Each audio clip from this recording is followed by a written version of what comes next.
Kapag naririnig natin ang science, ang una nating naiisip ay robots, rockets, or maybe even AI. Pero paano naman ang karagatan?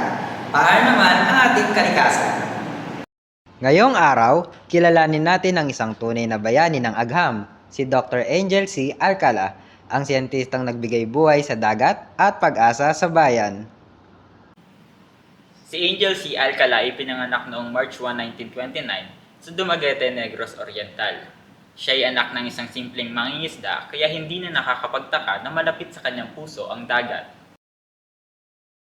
Si Dr. Angel C. Alcala ay isang marine biologist, herpetologist, research advocate, civil servant at kilalang scientist.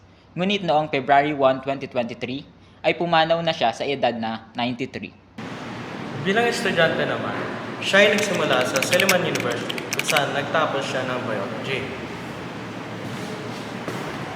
Sa gustong matuto pa, siya ay tumungo sa Stanford University para sa kanyang master's.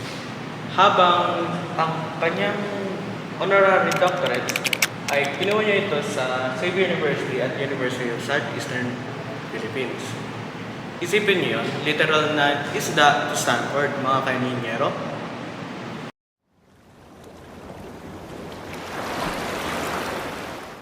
Si Dr. Alcala ang utak sa likod ng unang marine protected area sa Pilipinas, sa Apo Island. Alam mo ba, si Dr. Alcala ang kauna-unahang Pilipino na nag-develop ng artificial coral reefs sa Pilipinas. Ginamit ito upang maprotektahan, maalagaan at ma-preserve ang kalikasang pangkaragatan. Dahil dito muling nabuhay ang mga coral reefs, dumami ang isda at naging modelo ito ng marine conservation, hindi lang sa bansa kundi sa buong mundo.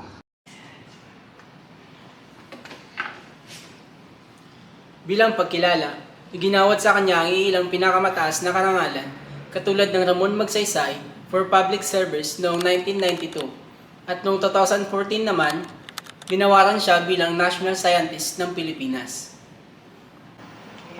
Sabi nga. Minsan din siya ay tinalagang bilang sekretarya sa DNR kung saan inumpisahan niya ang programa niyang Marine Conservation. Dagdag pa rito, siya ay tinalaga ding unang chairman ng CHERI.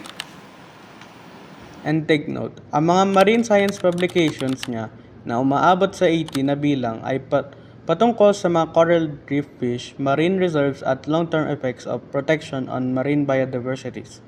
Tumulong din siya sa pag-describe ng more than 15 new species of reptiles and amphibians. Grabe no? Legend nga, galing sa bayan para sa bayan. Si Dr. Angel C. Alcala ay hindi lang sayantista. Isa siyang tagapangalaga ng kalikasan, tagapagtaguyod ng edukasyon, at inspirasyon sa ating lahat.